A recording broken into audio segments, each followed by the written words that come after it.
भगवान का नाम वो ताकत है जिसको लेने से आपके अंदर की ताकतें जाग जाती हैं। आपके अंदर खजाने भरे हुए पर आप अनजान हैं। एक उदाहरण आपको देते हैं। एक बाप के 4 बेटे थे और बाप बहुत अमीर था, बहुत धनाढ़, पर कंजूस मक्खी चूस। और ये हकीकत है, आपने देखा कि नहीं देखा, ये कहावत ऐसे नहीं बनी। हमने कईयों को देखा है, दूध में मक्खी गिर जाए तो चूस के फेंक देते हैं। ये हमने अपनी आंखों से देखा है। तो इतने कंजूस मक्खी चूस,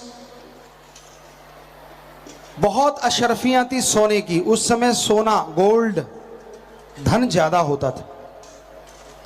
तो उसने सोना एक जगह दबा रखा था, किसी को नहीं बताया। अचानक क्या हुआ, उसकी जब मौत आने लगी, मौत आने से पहले उसकी जुबान बंद हो गई, सुनना बंद हो गया और दिमाग काम छोड़ गया, मर गया।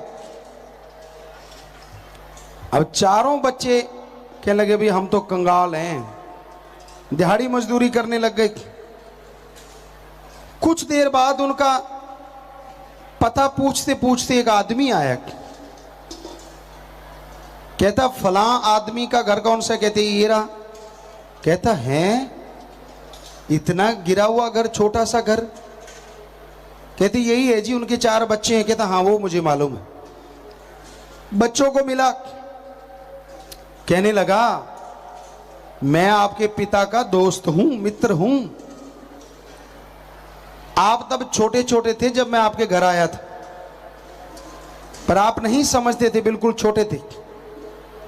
अब मैं दोबारा आया हूं।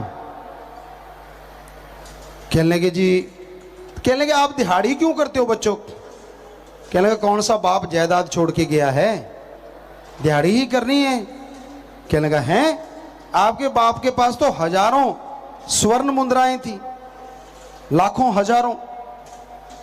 वो हंसने लगे बच्चे, कहते हमें तो कभी एक आधी देते थे। कहने लगा नहीं, उसके पास बहुत था। तो मैं आपके बाप का दोस्त हूं, मैं आपको बता सकता हूं कि आपके खेत के किस कोने में आपके पिता ने धन दबाया है। कई तो हंसने लगे, कहते पागल है। फिर 2 कहने लगे यार जाता क्या है, जब ये कह रहा है आपा चलते हैं। 2 उसके साथ हो गए।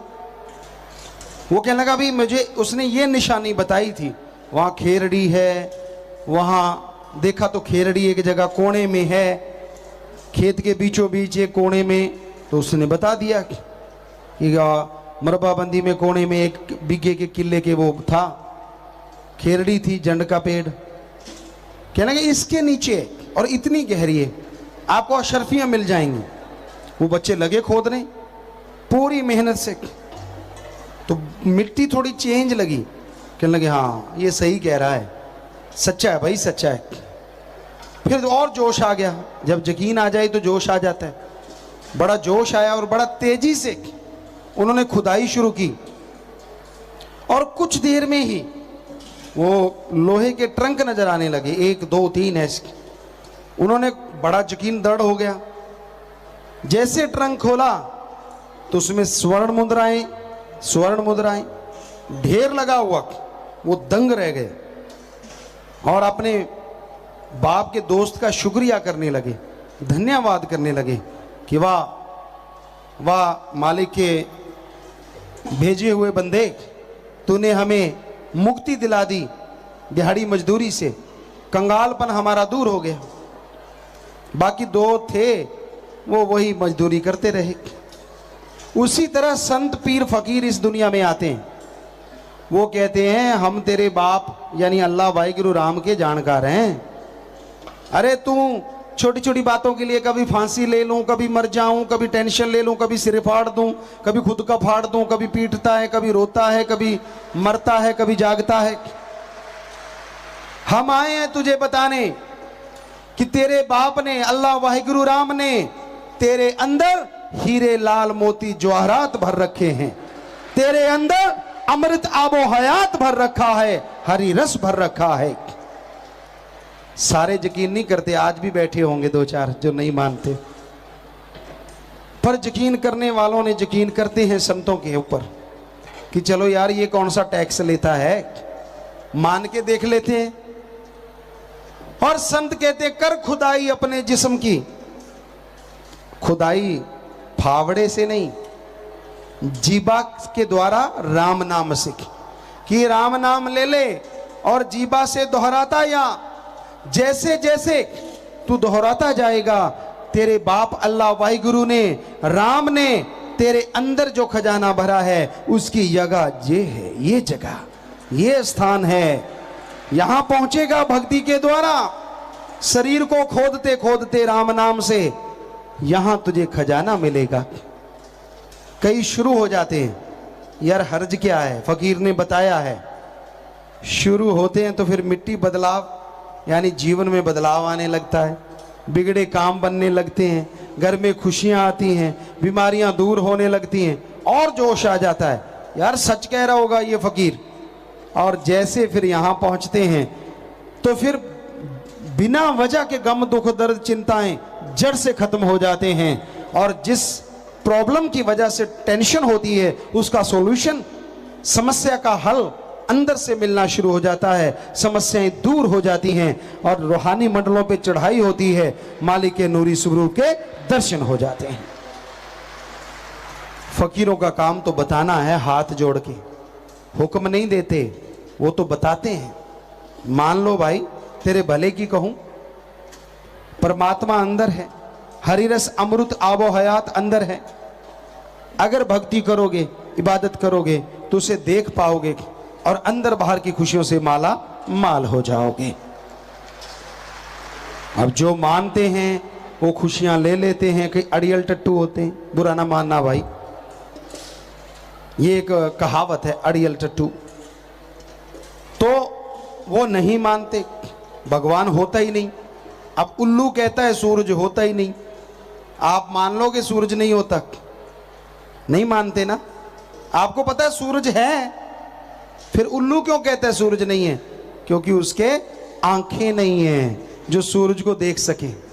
सो गुरु साहबानों ने लिखा है, सो अखियां बेअन जिन डसींदो मां पीरी, वो आंखें और हैं जिनसे भगवान अल्लाह वाहिगुरु राम नजर आते हैं। आंखें तो यही हैं, इनमें राम नाम की दवा डालनी पड़ती है। ये दुनियादारी की तरफ से बंद हो जाती हैं, अंदर खुल जाती हैं तो मालिक के नूरी स्वरूप के दर्शन होने शुरू हो जाते हैं। कई 10 जमात पढ़ जाते हैं, BA, AA, MA बड़ी मुश्किल से कर पाते हैं, और क्या कहते हैं, भगवान नहीं होता, ये तो फजूल की बातें हैं, ये बकवास है। ये बता, तूने जो BA या 10 पढ़ा, क्योंकि इतने के पढ़े लिखे ज्यादा शोर मचाते हैं, MA पढ़ लिया, तो ये जो तूने क्लासें करी हैं इसके लिए कितने साल लगाए? जिंदगी के 20-25 साल तो लगाए होंगे, तब जाके डिग्री मिली। तो अल्लाह वाहिगुरु राम के लिए बता कितने साल लगाए हैं जो तू बैठा बैठा कह देता है वो नहीं है। खुद मूर्ख है और दूसरों को मूर्ख बना रहे हैं ऐसे लोग। अगर पढ़ाई के लिए, डिग्री के लिए जिंदगी के 20-25 साल लगाने पड़ते हैं तो अल्लाह वाहिगुरु राम के लिए 20-25 महीने लगाओ, हम गारंटी देते हैं मालिक के नजारे जरूर मिलेंगे। जुबान का क्या है, 2.5-3 इंच की जुबान है जो पकड़ना बड़ा मुश्किल है।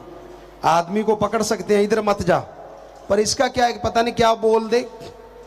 जैसे श्री गुरु नानक देव जी महाराज ने कहा है, कोई आंखें पूतना, कोई कहे बेताला। गुरु जी कहते मुझे कोई कहता है भूतना, कोई कहे बेताला, कोई आंखें आदमी नानक बेचारा।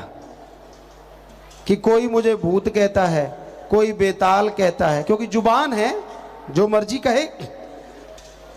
कोई आंखें पूतना, कोई कहे बेताला, कोई बेताल, कोई आंखें आदमी। कहते यार अपने जैसा ही है, इसमें क्या फर्क है?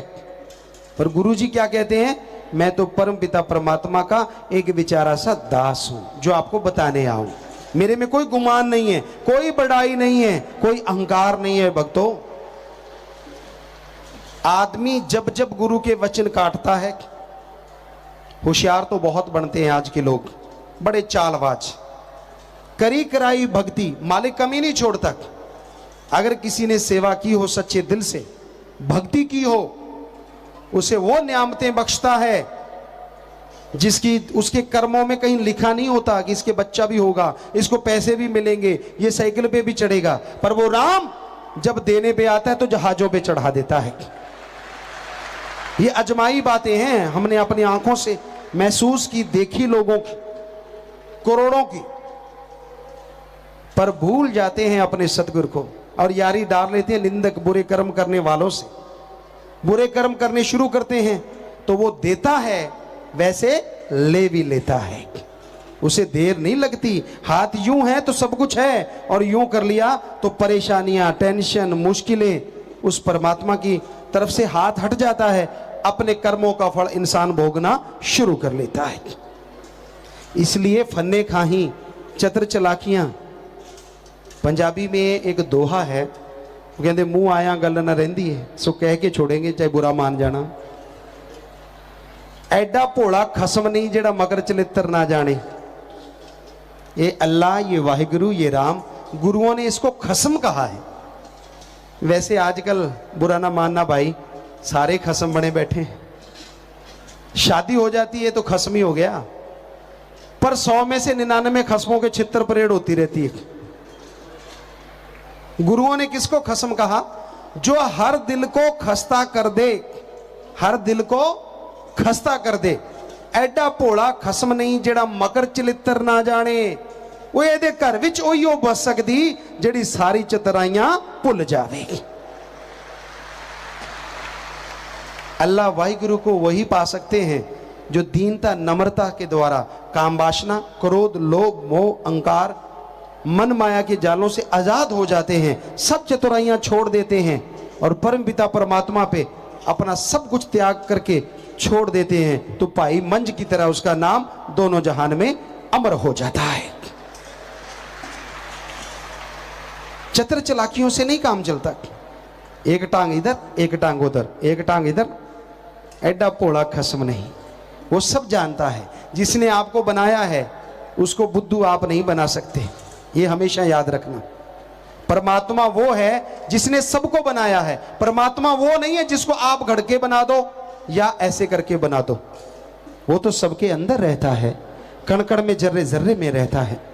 तो उस परम पिता परमात्मा को अगर देखना चाहते हो, उसके दर्शन करना चाहते हो, गुरुमंत्र पीर फकीर बताएंगे, हम बताते हैं आपको, उसका जाप कीजिए।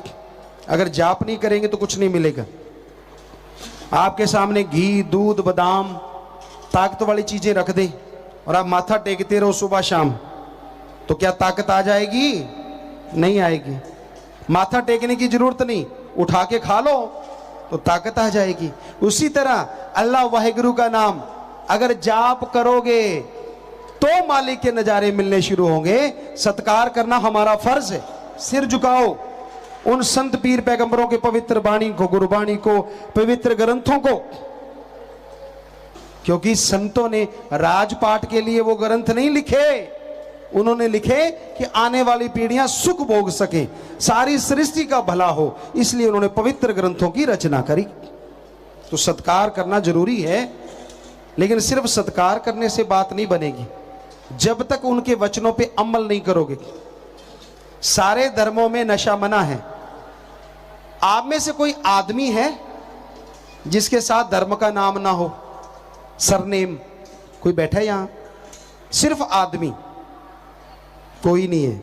कोई सिंह है, कोई लाल है, कोई राम है, कोई रहीम है, यानी धर्मों का नाम तो आपके साथ जुड़ा है।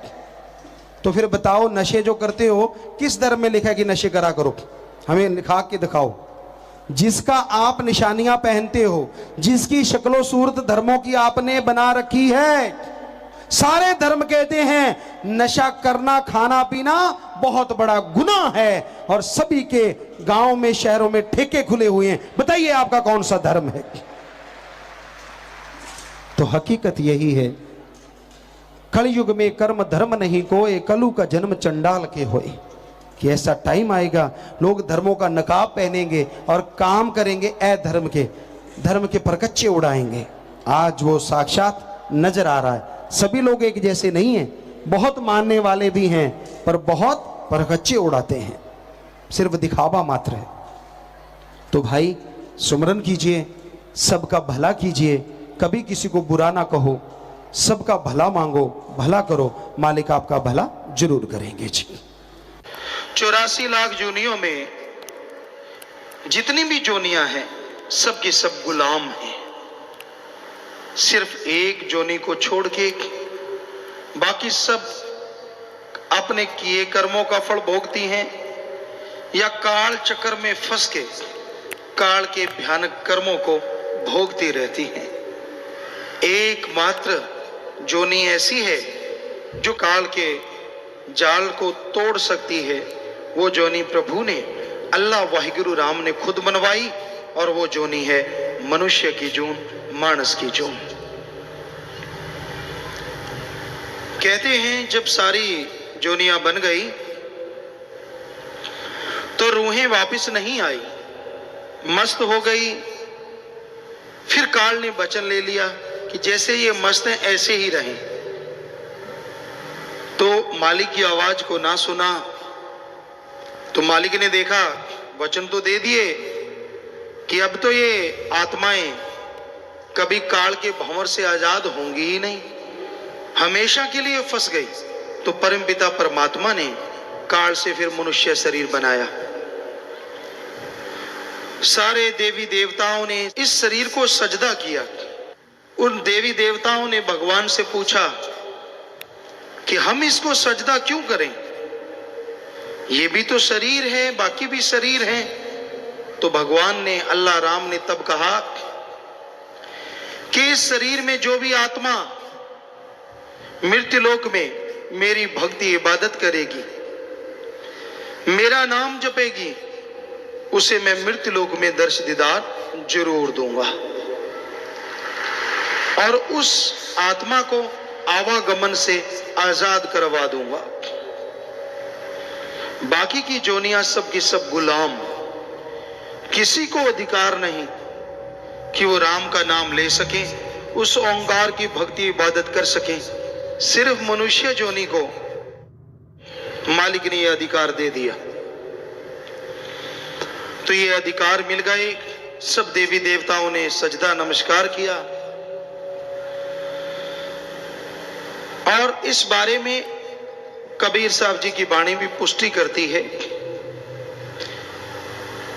कि गुर सेवा ते भक्त कमाई, तभी यह मानस दे ही पाई। गुरु की सेवा, गुरु अपनी सेवा नहीं करवाता। गो का मतलब अंधकार, रू का मतलब प्रकाश। जो अज्ञानता रूपी अंधकार में ज्ञान रूपी दीपक जला दे, वो सच्चा गुरु। गुरु की सेवा कौन सी होती है? सृष्टि की सेवा। गुरु जो कहे वो सेवा करो। प्यासे को पानी पिलाओ, भूखे को खाना खिलाओ, अंगहीन अपंग लाचार का इलाज करवाओ, तड़फते हुओं को सहारा दो, दीन दुखियों की मदद करो और सबका भला मांगो, ये गुरु कहता है। तो गुरु सेवा ते भक्त कमाई, और गुरु जो कहे वो भक्ति करो। कौन सी भक्ति? उस ओंकार का नाम जपो। वो मूल मंत्र देते हैं, गुरु मंत्र देते हैं, मेथड ऑफ मेडिटेशन, सिख धर्म में नाम शब्द। वो शब्द देते हैं जिसका अभ्यास करने से सारे देवी देवता भी खुश होते हैं, और उस ओंकार सुप्रीम पावर अल्लाह वाहिगुरु के दर्श दीदार भी हो सकते हैं। तो गुरु वो भक्ति करने की प्रेरणा देते हैं। गुरु अपनी भक्ति नहीं करवाते, वो तो उस परम पिता परमात्मा के लिए आते हैं, उसकी भक्ति की प्रेरणा देते हैं कि उसकी भक्ति करो, उसका नाम जपो। और जो वचन सुन लेते हैं संत पीर फकीरों के, गुर सेवा ते भक्त कमाई, तब यह मानस देही पाए। इसलिए ये मनुष्य जन्म मिला है। इस देही को सिमरह दे।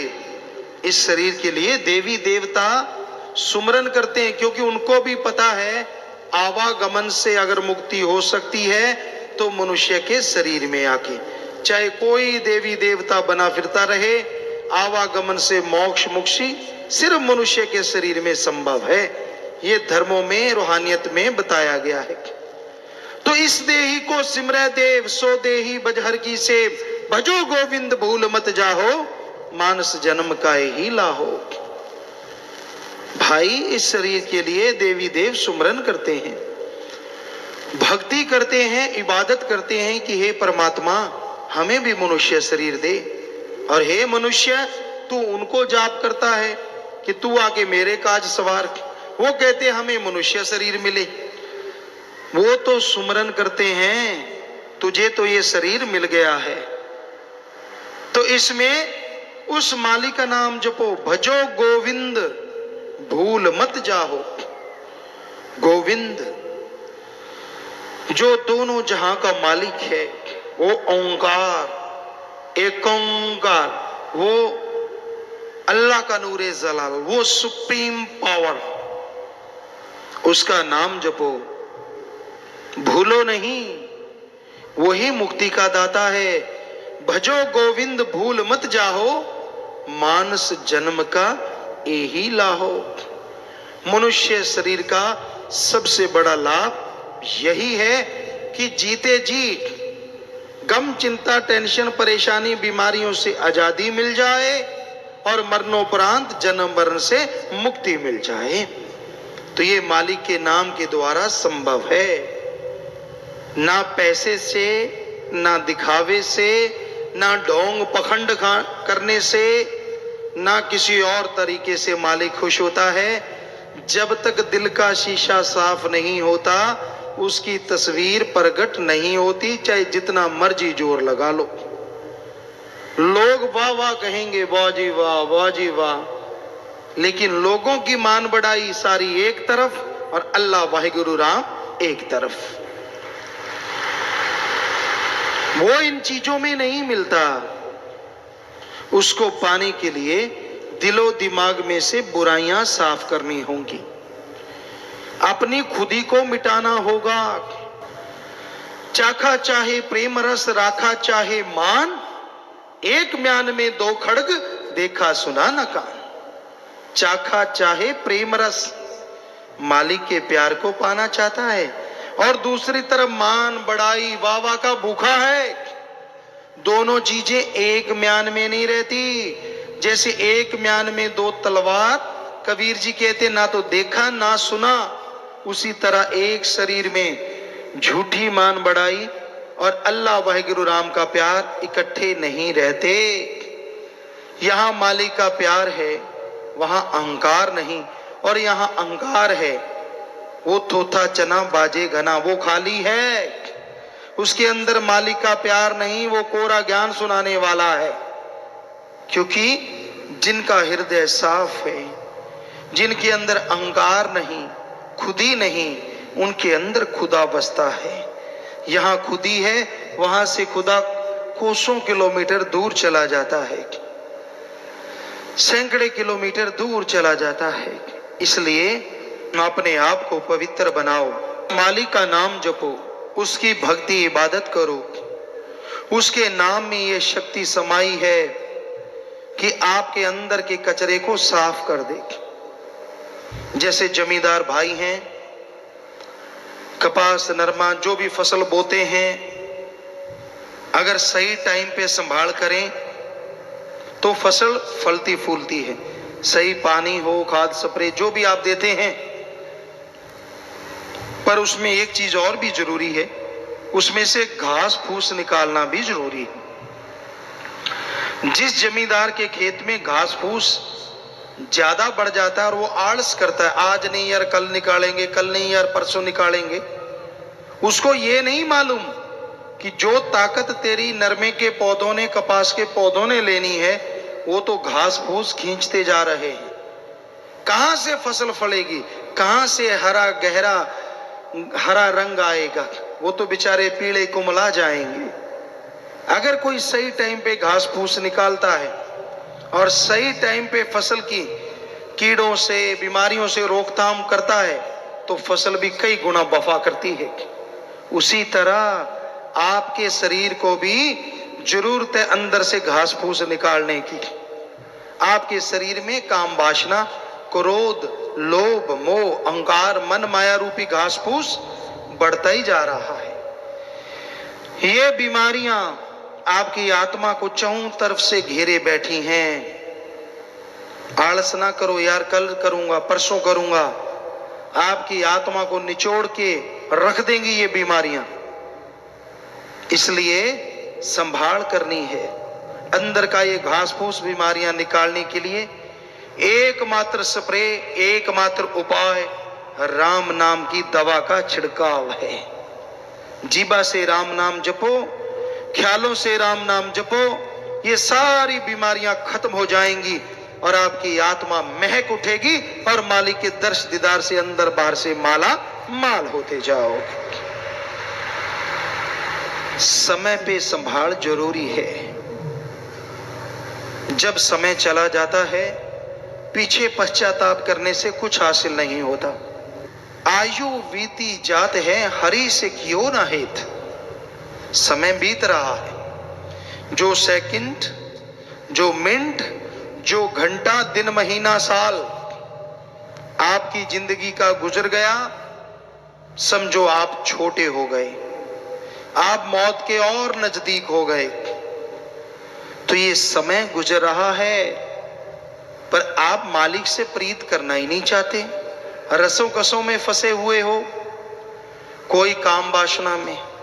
काम वासना मतलब विषय विकार, सारा दिन सेक्सुअल रिलेशन का कीड़ा दिमाग को काटता रहता है और आदमी ना माँ देखता है, ना बहन, ना बेटी, ना बाप, ना दादी, ना पोता, ना कोई रिश्ता इस कलयुग में बचा है तो अच्छे संस्कार की वजह से, वरना खत्म होता जा रहा है। काम वासना की आंधी ऐसी चढ़ी हुई है प्यारी साध संगत जी। बड़े बड़े त्यागी, बड़े बड़े तपस्वी भी इसमें उलझे हुए हैं। बुरा हाल है, कुदरत के असूल के उल्ट चल रहे हैं और दिनों दिन परिवार और खुद यूं होते जा रहे हैं। अंदर से, बाहर से मांस के लोथड़े हैं तो क्या हुआ, बेचैनियां हैं अंदर। दिखने में भक्त नजर आते हैं, हाव भाव सारे भक्तों वाले हैं और कर्म सारे राक्षसों वाले हैं। कहां से घर परिवार में बाधा हो, कहां से खुद को भगवान के नूरी स्वरूप तो दूर साधारण स्वरूप के भी दर्शन हो, कहां से। तो ये बीमारी भी हमारे समाज को खोखला कर रही है। काम वासना की आंधी है ये। पशुओं से इंसान इतना गिर गया है। पशु भी तब विषय विकार में पड़ते हैं जब उन्होंने बच्चा औलाद लेना होता है, कुदरत के नियम को पूरा करना होता है। पर आदमी पशु से गिर गया है, इसको कोई लेना देना नहीं इन चीजों से। तो भाई ये एक बीमारी महाबीमारी बनती जा रही है। कहीं भी देख लो, किधर भी देख लो, इस बीमारी से जब हम निगाह घुमाते हैं कोई कोई बचा नजर आता है, वो भी जिसके अच्छे संस्कार हैं, सतगुरु अल्लाह मालिक से बेहद प्यार है।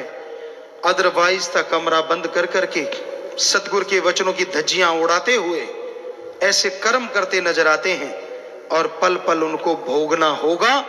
अगर वो ना चेते, अगर वो ना जागे तो फिर ऐसे चिल्लाएंगे कि दुनिया जागेगी, उनको पता चलेगा ये बीमारी के घर है।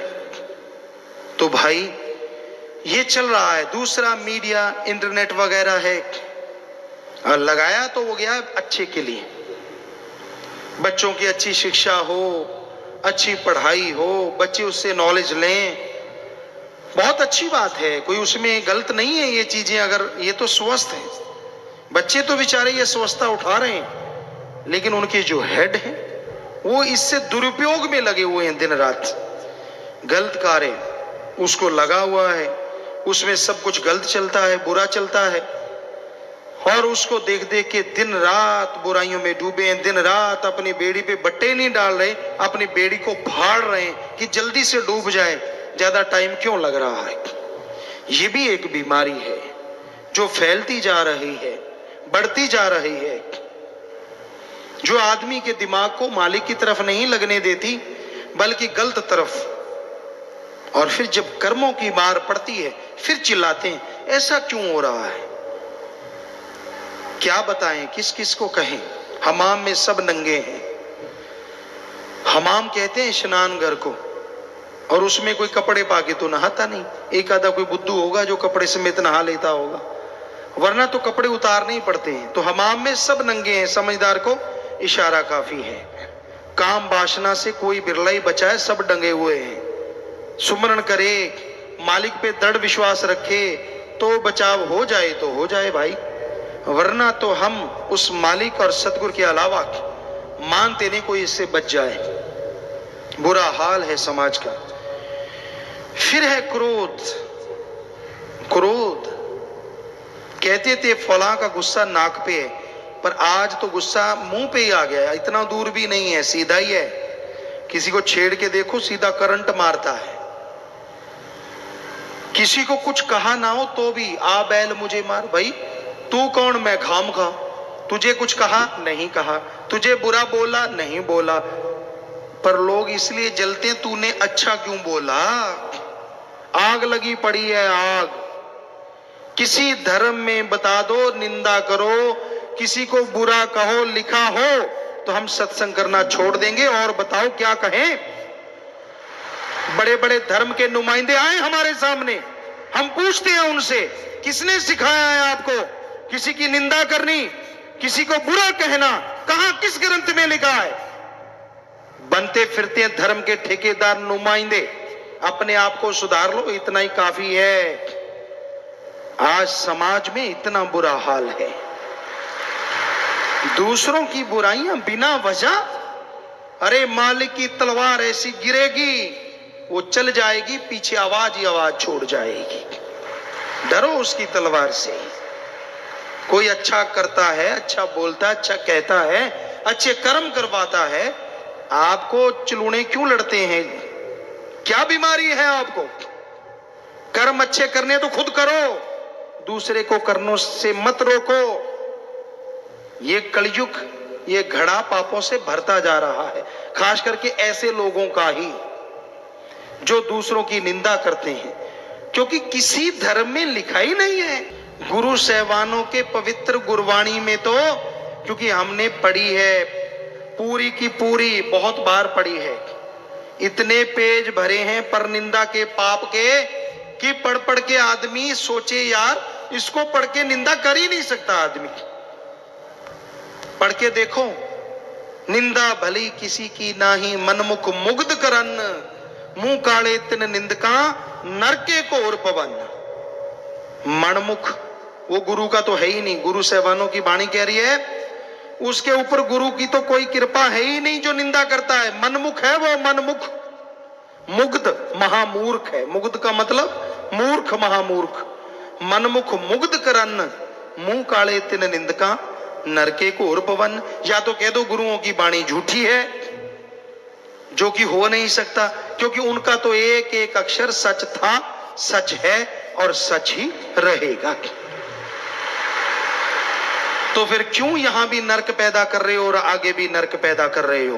दोनों जहान में मुंह काला होगा तो होगा ही होगा 100%।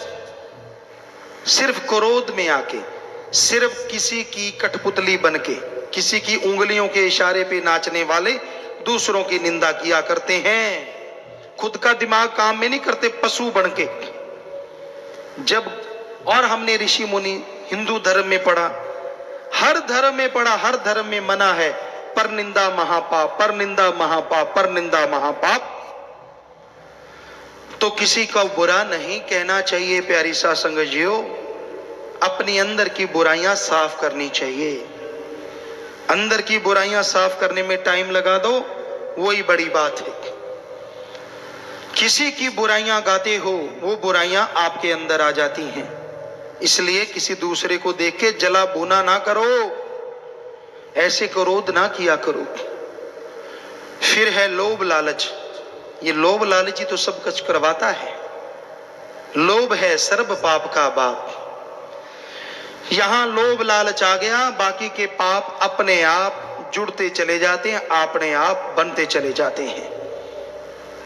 तो लोभ लालच बुरी बला है। इससे बेटा बाप को मारता है, भाई भाई में दुश्मनी पैदा हो जाती है।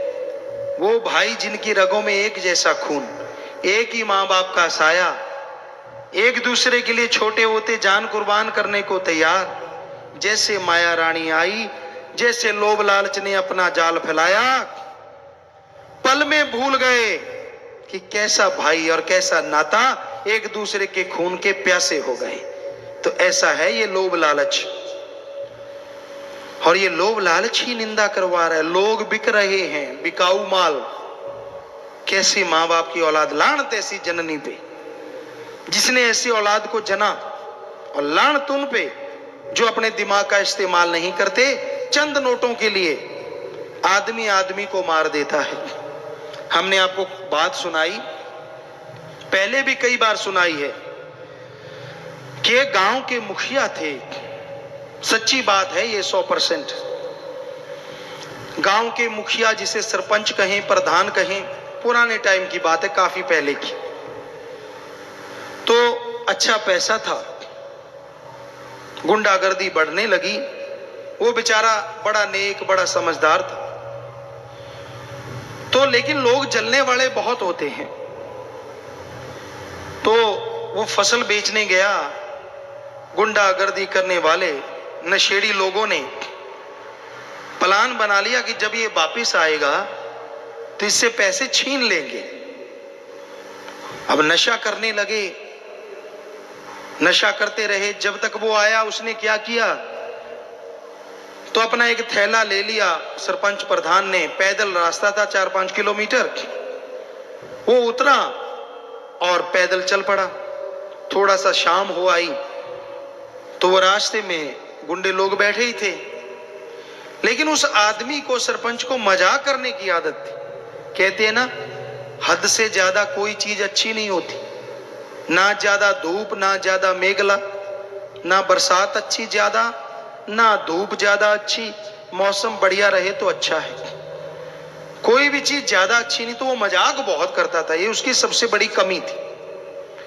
तो गुंडों ने उसका रास्ता रोक लिया, थैला लिया, हाथ में थैला था, भरा हुआ था। कहने लगे इसमें क्या है? कहने लगा इसमें है तरमाल। तरमाल, तरमाल मतलब वो तरकारी लेके आया था, सब्जी। अब तरमाल का पंजाबी में उत्तर बनता भी काफी काफी काफी कुछ है। तरमाल, तरावट ज्यादा है। वो गुंडों ने फिर पूछा क्या है? कहता तरमाल। कि छीनने लगे। कहता ना ना मैं नहीं देता। तो उन्होंने झट से गोली मार दी, मर गया। निकाल के देखा तो 2-5 रुपए की सब्जी, कुछ भी नहीं, क्योंकि उसने पैसा अपने बैंक में, अपनी दुकान पे जमा करवा दिया था। बताओ आदमी की कीमत कितनी हुई? चंद तरकारी। अरे मारने वालों, जो आप किसी से रुपए लेके किसी आदमी को मारते हो, चंद नोटों के लिए हम आपको करोड़ों रुपए देते हैं। उस मरे हुए को जिंदा कर दो और करोड़ों रुपए ले लो। कर सकते हो जिंदा? अगर नहीं तो मारने का हक तुझे किसने दिया? मारा रखे आप है। आप भगवान के हाथ में है ये हक, अपने हाथ में ना लो, वरना जिंदगी भर खुद मरोगे। सारी औलाद, आने वाली गुजरी हुई पीढ़ियां नरकों में, दोजख में भयानक सजा तड़पती रहेंगी। इसलिए गुलाम ना बनो। भगवान ने आपको आजादी दी है, किसी के गुलाम बन के जिंदगी क्यों गुजारते हो? तो फिर है मोह ममता। ये मोह ममता भी बड़ी बुरी बला है। मोह ममता में जो अंधे हो जाते हैं, उन्हें अपनों के अलावा कोई नजर नहीं आता। पहले कहते धृतराष्ट्र मशहूर था, अकल से भी अंधा, आंखों से भी अंधा। और दुर्योधन को जहर बना दिया उसने, सारी कुल खत्म कर ली।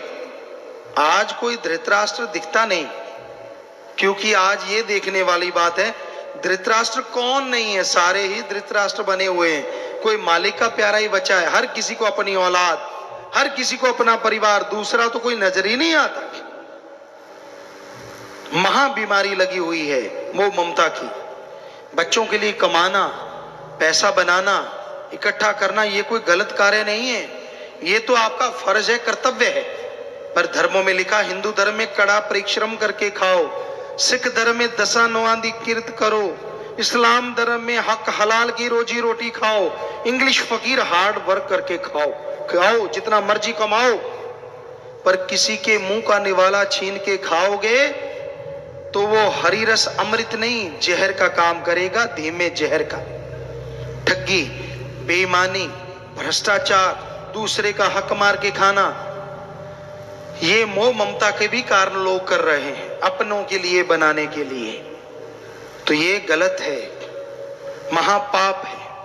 फिर है अहंकार, किसी को ऊंचे धर्म का, किसी को ऊंची जात का, किसी को राज पहुंच का, किसी को धन दौलत का, किसी को जमीन जायदाद का, किसी को अपनी औलाद का। और अहंकार को मार पड़ती थी, पड़ती है और पड़ती ही रहेगी। एक लख पूत सवा लख नाती, तै रावण घर दिया न बाती। रावण से बढ़ के कोई अमीर नहीं। रावण